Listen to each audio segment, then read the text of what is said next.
Hello and welcome back to another edition of the Journal. In this episode, Dave, Jerry, and I wake up at our remote Mojave Desert campsite to a chilly 35 degrees and locate what may have been the initial ignition point that began the devastating dome fire from a few years ago. We also head over to one of the most popular scenic stops of our adventure, the lava tubes. In August of 2020, a tragic wildfire burned through the Joshua Tree woodland of Cima Dome. That's right near where we were camped tonight, and near where we hiked up to Teutonia Peak yesterday. The dome fire smoke plume was first reported at approximately 3:30 p.m. on Saturday, August 15th. It was started by a lightning strike in the wilderness near Deer Springs, and according to my map, that's about 4 miles southwest of our campsite. The first fire crew arrived at the fire's edge at approximately 5 p.m. They quickly took note of the fire's potential and ordered extra resources, such as aircrafts and engines and additional crews, as they began work protecting historical structures near the fire. The superintendent also authorized fire retardant drops. Now, other fires were burning in California at the time, and since those fires were in more populated areas that threatened infrastructure and thousands of homes and businesses, the Mojave Preserve resource requests were denied. A desert wilderness fire, while recognized as being serious, was not given the utmost high priority for limited firefighting resources. So by 11 a.m. on Sunday morning, August 16th, the fire had exploded to 16,000 acres. On the afternoon of Sunday, August 16th, the fire conditions became extreme and a fast rate of spread developed. Essentially, the fire created its own weather. A convection column rose, then capped out when it hit a certain altitude and was stopped by the atmosphere. When the convection column then collapsed, it created downdrafts and fire whirls, sometimes called fire tornadoes. The wind spread the fire further and further and threatened firefighter safety.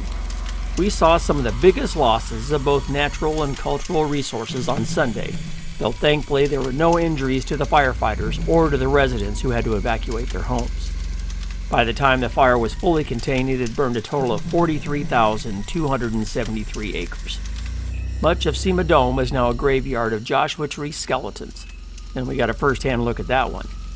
It is estimated that as many as 1.3 million Joshua trees were killed in that fire, as well as other countless cactuses, bushes, shrubs, and grasses. About 25% of the contiguous Joshua Tree forest burned that day, which include a portion of the forest that extends well beyond the preserve's boundary north of I-15.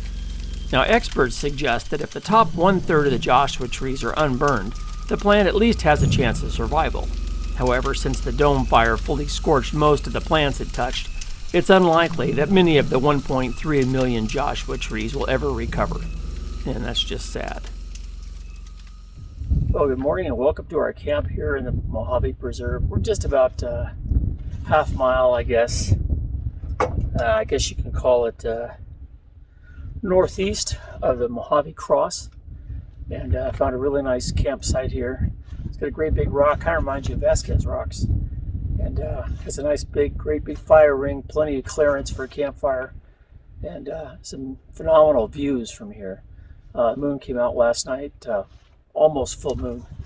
And what little star show we would have had was covered up by a cloud cover and, of course, the full moon. So we didn't get quite the star show we were hoping for, but yeah, it was a pretty calm night. The winds finally settled down. It's been windy here the whole 3 days we've been here.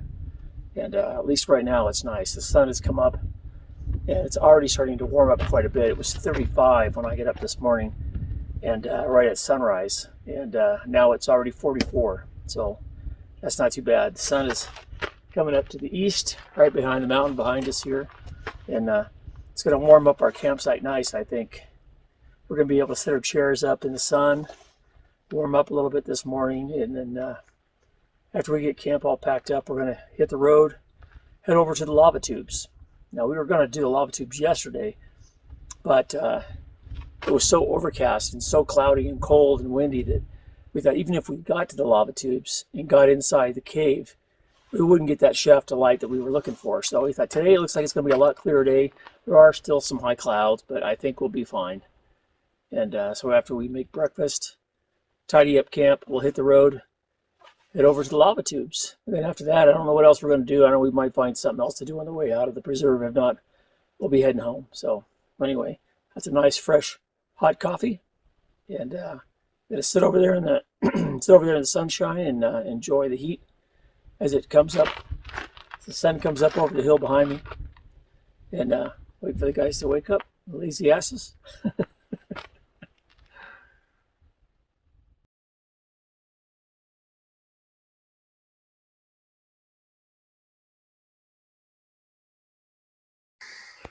All right, Dave, so what happened last night? Well, I tilted to look up at somebody's camera picture like that, and then I went back into the heater over there and burned up my $500 Patagonia, my $20 Costco jacket. Damn it. He's been leaking all morning, like Jerry said, like Big Bird. He sprung a leak. You can see where it's melted. It's totally melted. Yeah, it melted. Wow. Yeah. Well, you're lucky it wasn't a really expensive jacket. Yeah, I know. Yeah, that is the good part. Well, we're at this our campsite here in the Mojave Preserve, and yesterday we went up to Teutonia Peak and noticed that there were some massive, it's kind of sad, a massive grove of Joshua trees. It was just burnt. And there was a big fire that went through here. In fact, behind me over there, that actually is Teutonia Peak in the background.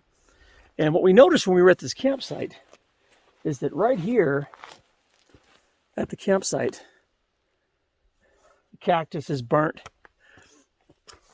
Everything about as far as the eye can see behind me out here is just burnt to a crisp. You know, all the way for miles. And even over here, it's sad. You can really see this one right here is just burnt to a crisp. And this cactus over here, same thing, is just burnt to a crisp. Right there, you can see that. But the other thing that we noticed during our exploration up here right at this campsite is over here on the other side of the campsite that we chose. It's not burnt. And we were thinking, how strange is that? I'll show you some Joshua trees on this side, and you can see for yourself. The Joshua trees look pretty healthy. So I'm going to show you something here in a second and show you what we think happened. While I was packing up camp and reloading my Jeep and taking that last sip of coffee, Jerry yelled over from near a large downed Joshua tree across the road from our campsite. I went over to see what he had discovered. It looked like a Joshua tree had been struck by lightning and was split right down the middle. I told Jerry the dome fire was started by a lightning strike from somewhere near here, and we both agreed that this could have been the initial ignition point. You know, Jerry did a little bit of research, and in his research, because we do get internet here, he was looking for maybe what was the source of the fire. We were thinking, you know, there's a campsite right here where we were, and you know, embers from the campfire ring maybe blew up as the wind comes from this direction and blows across our campsite, up and over the rock outcrop behind us. And on everything to the left of our campsite is burnt. Everything to the right of the campsite on the leeward side is green. So we were thinking it's probably started right here at our campsite. And embers blew up and over the rocks and caught the Joshua trees on fire, and it took off in a big, you know, gust of wind, and away it went. And it burned all the way to Teutonia Peak and past. But Jerry discovered on the good old internet that this fire, the cause of this fire, was a lightning strike. That's what started this fire. And we're thinking, this might have been it. This Joshua tree, this massive, beautiful Joshua tree, was split right down the middle, all the way to the base. And it's completely burnt all the way to the root. And then probably even then some. On both sides, there's char marks. But to the left, at the end, and to the right, on this end, it's still green. And it hasn't been burnt. So we're thinking lightning struck this Joshua tree right in the middle. Lightning bolt went all the way through to the root, started a fire, which was carried, the embers carried onto this side of the road, and it took off that direction. That's what we're thinking. Because the Joshua tree, over here, I'll show you,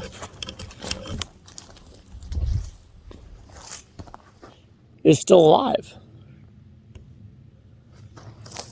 And so are all the other Joshua trees over this direction.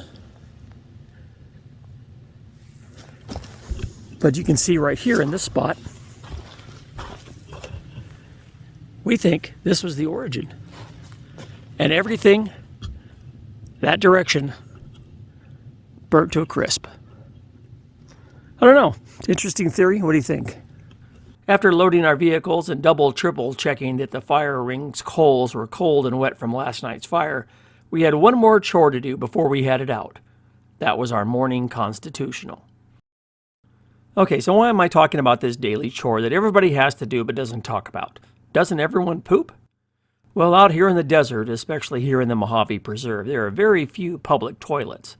Well, there's one at the Kelso Dunes and another one at the depot, and one at both of the campgrounds at Hole in the Wall and Mid Hills. But other than that, there really isn't much else. Now for us guys, it's an easy one. You just pull over to the side of the road, find a decent bush, and just whiz away. For the ladies, it's a little more difficult.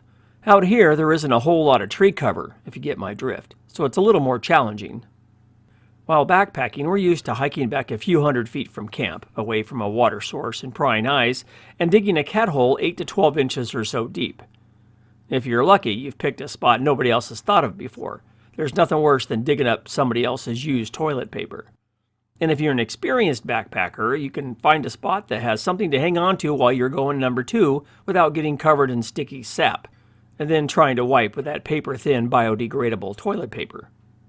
A few adventures ago, while exploring the Burro Schmidt Tunnel, my buddy Rob brought along a lightweight, portable, freestanding folding toilet. Now, I heard him talking from behind his truck, so I wandered over to hear him better, and I stumbled right onto him right in the middle of using it. Okay, so that image is burned in my brain for years to come now, but what I learned is there is a better way. When Christmas came this year, the Reliance Fold to Go Christmas Crapper was on the top of my list. Now back at the campsite when no one was looking, I tucked my lightweight camping commode under my arm and headed out of the camp cross-country looking for a scenic spot to set up my luggable loo. Having found a perfect spot, I set it up and hung both the gray Ziploc bag and the black opaque bag. Now that's really important unless you want to let everybody know what you ate last night. I did a quick look around to make sure nobody was watching and sat down. Here I relaxed for a few minutes looking at my phone because we did have internet service there, and I enjoyed a nice cool cross breeze. Now that was really important too. When I was done, I used an extra bunch of toilet paper to push it all down, and I closed the lid. Voila. Now, the only bad thing about using a Reliance Fold to Go toilet is the cost of the replacement bags. They're about $15 a box of 6. That's over $2 per crap. Now, right here and now, I decided that this bag wasn't a one and done. So I headed back to camp and invited Jerry and Dave to go try it out. You know, I think 3, well, you know what, I think they'll fit, don't you? While I was shooting a clip of the Joshua tree split down the middle by the lightning strike, Dave can be seen coming back from trying out the crapper with a smile on his face. Even Jerry, who's normally quite reserved, reluctantly gave it a try and later on raved about how well it worked. When we finally loaded our vehicles for the ride out, I had to make one last trek to retrieve the now fully loaded loo. To my surprise, all 3 did in fact fit. They didn't smell, and I was satisfactorily impressed with just how well it sealed up. I have to admit, the Reliance Fold to Go will be coming with me on all of my off-road ventures from now on. Okay, so now since our camp chores are complete, let's head over to the lava tubes. All right, well, we just broke camp at our Mojave camp, just about a half mile from the Mojave Cross. And now we're heading down this dirt road back out to Sema Road, and we're going to take that down back toward Kelso Depot. We're going to take Kelbaker Road to try to find the lava tubes. That'll be coming up next as we get through this burnt forest of Joshua trees. Alright, well, we just went to Kelso Depot. We made it back down to the junction of Kelso Depot, and 5 or 6 big trash dumpsters. So we dropped off our trash in the last several days and made a turn onto Kelbaker Road, which is where I am now. We're heading, I guess this would be technically west toward the I-15 toward Baker. And in a few minutes, 15 minutes, we'll be at Aiken Mine Road, which is going to be the turnoff for the lava tubes. That's where we're heading next. Now, a lava tube is a type of lava cave formed when a low viscosity lava flow develops a continuous and hard crust, which thickens and forms a roof above a still flowing lava stream. Tubes form in one of two ways, either by the crusting over of lava channels, or from I'm probably going to butcher this name, pehoho, which flows where the lava is moving under the surface. When the supply of lava stops at the end of the eruption, or lava is diverted elsewhere, lava in the tube system drains downslope and leaves partially empty caves. Now, the famous Mojave Preserve lava tube is located about 5 miles east of Kelbaker Road on the unpaved Aiken Mine Road. Now, this road has a small street sign marking the intersection of Kelbaker Road and Aiken Mine Road. And from my experience, you won't notice it until you've already passed it, and you'll see that here in a minute. A high-clearance vehicle is recommended, and low-clearance vehicles are not advised.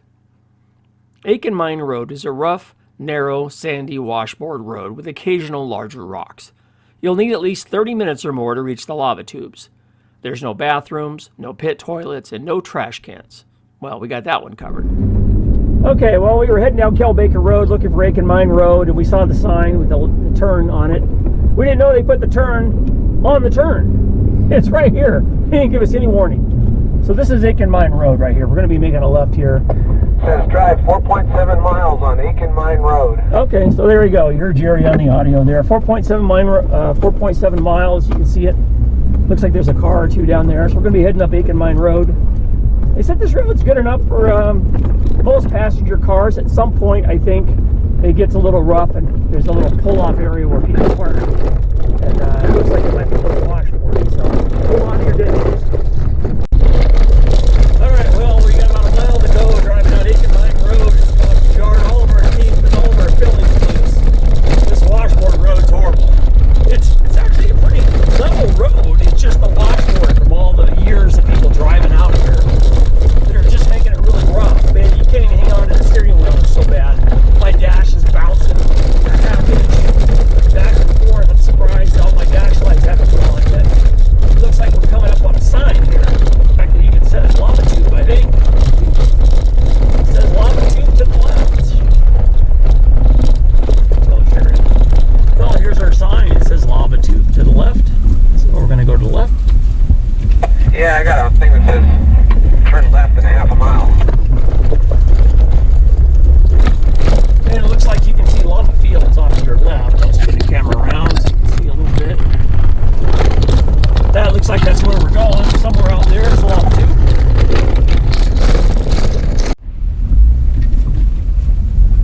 Alright, well, it looks like we've reached the parking area for the lava tube. It looks like we're not the only ones here today.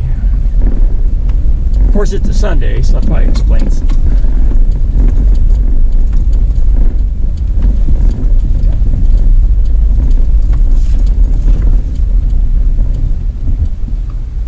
Oh, regular car made it. Alright, well, we drove down Kelbaker Road, and now we're heading to the lava tube. There's a whole bunch of cars at the trailhead and big groups here, so looks like we kind of picked a bad day to be here, but make the best of it. Hopefully we'll get a good video. We'll see. I can see a bunch of people up here on this hilltop ahead of me. They're about ready to drop down into the tube.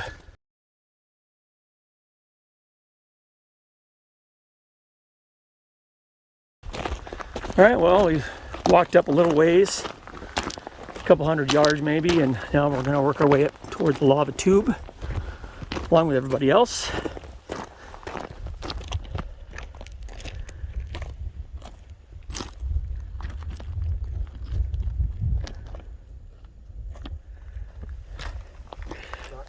Well, we've decided that this is the hole where probably the light comes down.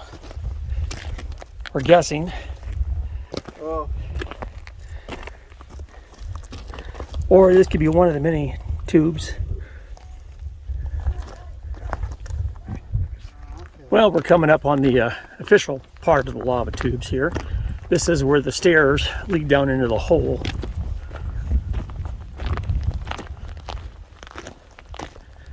Like I said, there's about 10 people down there right now. This is really kind of bizarre. Okay.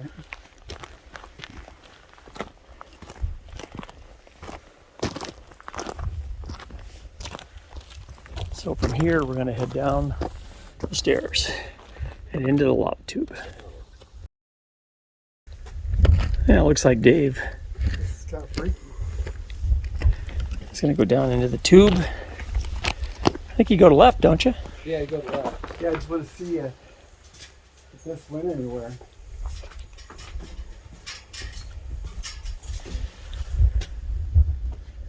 Instead of going left, we're going to go right just to explore a little bit. Well, I'm at the lava tube. I'm going to head on in. Going to go down these these are pretty steep steps. I'm heading down into the tube.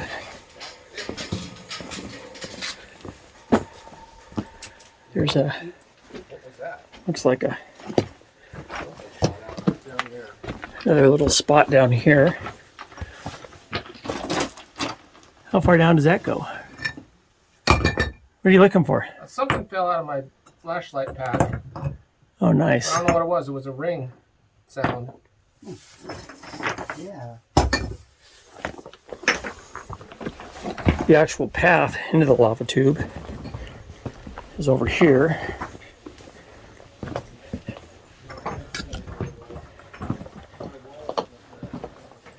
Like I said, there are quite a few people already down there, probably 10 or so.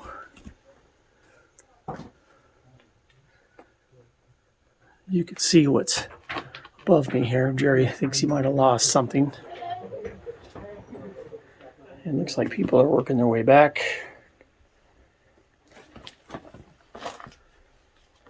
There's the stairs that come down into the lava tube. It's pretty amazing. Well, we don't really know where this goes. It goes a little ways.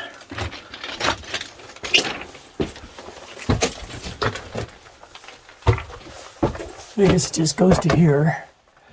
Pretty much ends. I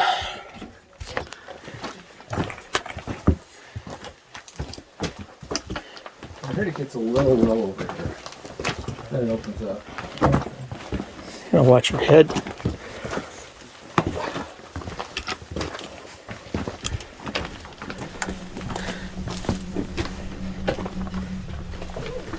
Oops, wrong mode. Wrong mode.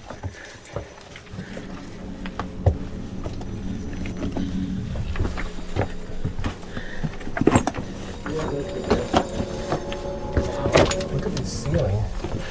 Sharpies on the ceiling. Yeah. Yep.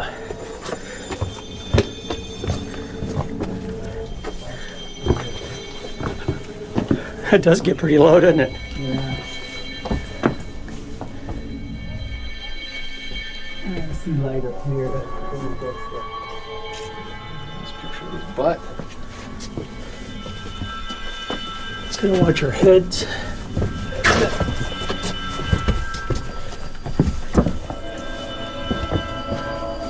Too much my hit my back.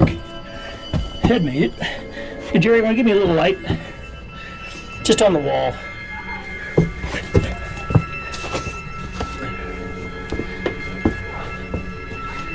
Okay, that's good.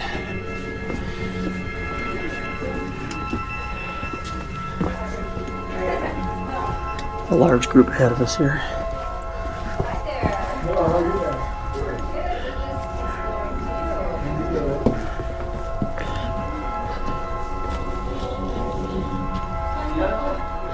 No light coming down, huh? I thought it was bigger. Yeah, but you can't Right outside the lava tube. Right here in the Mojave Preserve. One, two. You have to wait for the right time of day for the light shaft to come in. I missed it. Probably too early.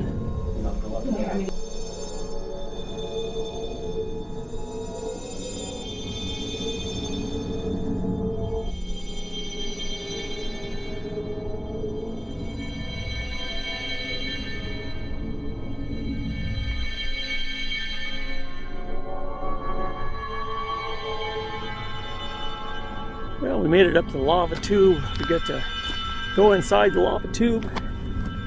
Walked all the way through. The timing of the year and probably timing of the day had something to do with it. We didn't quite get that shaft of light coming down like you see in some of the pictures, but they said the window is between 10 and 2. It's 11:30, so we're in the window. I just think it's the wrong time of year. It's mid-January, so maybe if you're closer to the spring or the fall, maybe the light shines down at a little different angle. We were hoping if we hung around a little longer, we might be able to stall long enough. But I think we got some pretty good shots. We got some good video. It's pretty crowded. There's probably 20, 30 cars at the trailhead now. A lot more busier than we thought it would be. There's also a Boy Scout group that was here. They were very polite, and they all ran down to the end of the tunnel, got their picture, and backed off, so everybody else that was down there could get their pictures. Another couple of families down there with little kids, and they were climbing all around the rocks, having a great time down there. So it's a pretty safe location. Just keep your eye on them. You know, there are some low hanging places. I kind of scraped my back on one of the ceilings, and I think Dave kind of hit his head a little bit, but we survived.